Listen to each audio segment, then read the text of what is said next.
In today's gospel, we hear about Martha and Mary, two very different personalities. Mary is sitting at the feet of Jesus, listening to his words, and Martha is burdened with much serving. I think it's easy for us sometimes to sympathize with Martha, because she's the one doing all the work. It's like, why is her sister not helping her out a little bit? It's not really fair that she's doing all the work herself.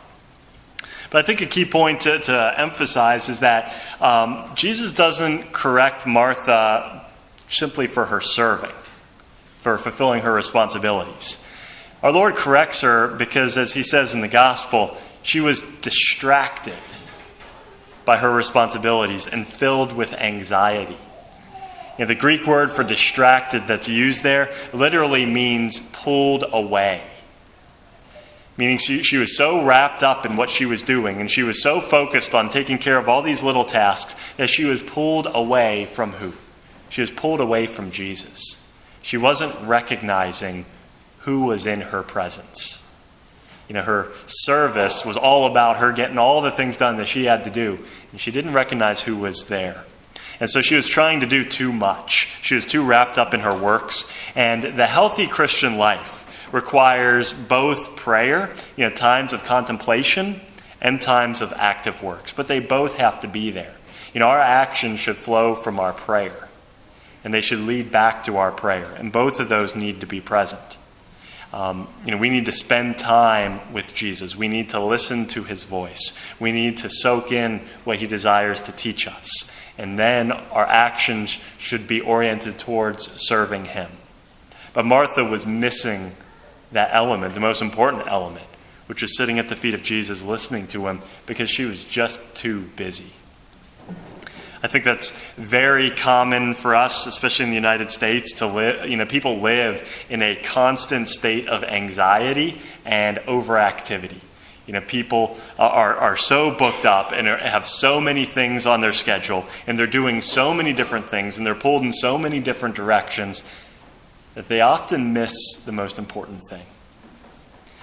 A lot of people are trying to do more than what's necessary, or more than even what's possible for them to be doing in terms of their earthly responsibilities. There are limits to how much time we should put into worldly concerns. There's limits to how much time we should spend working. There's limits to how much food we need to accumulate to feed our family. There's limits to how much money we need in our bank account. There's a certain point when you just don't need anymore. You don't need to work more hours.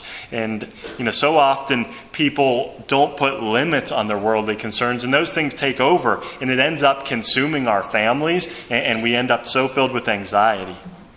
I once there's a family that wanted to invite me over for dinner. And I said, well, when are you getting together next as a family to eat? And they looked at their schedule. It was not for 3 months that these parents were going to be able to sit down and eat a meal with their kids. 3 months before they would even have a meal with their family.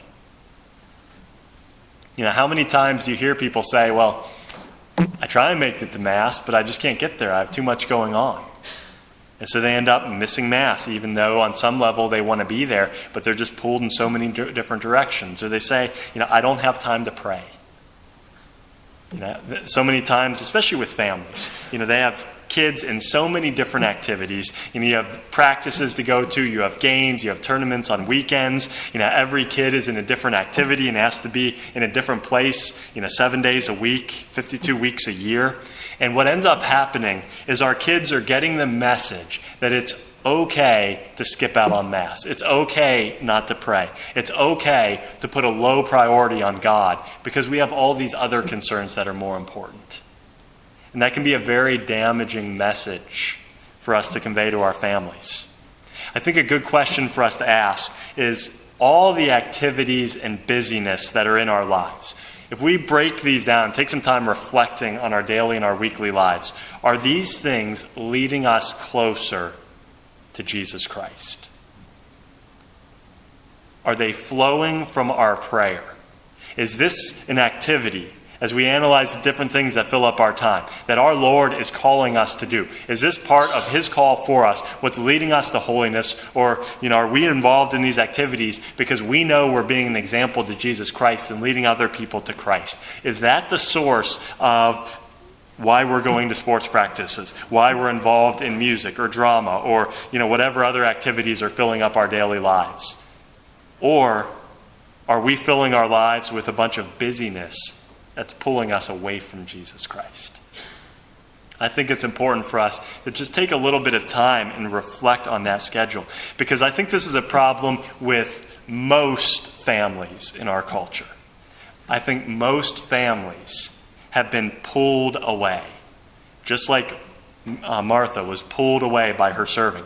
I think most families have abandoned Jesus Christ, and they've been pulled away simply because they've allowed the busyness and the clutter to enter in, and they haven't prioritized things. They end up neglecting the better part, which is endangering their salvation and endangering the salvation of the members of their family. Is this tournament, is this practice really worth giving up our salvation for?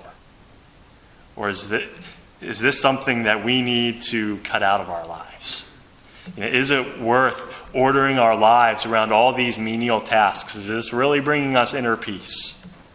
I think it's important for us to analyze the cost of all the busyness, because for a lot of people, what do they end up sacrificing? They end up sacrificing their relationship with Jesus Christ. He is present in the tabernacle, body, blood, soul, and divinity. And he is quietly waiting, and he is yearning for each one of us to come through the doors of this church during the week and spend time with him in adoration. He is waiting for us. And for some of us, he's been waiting for weeks, years, decades. He's been waiting for us to come in.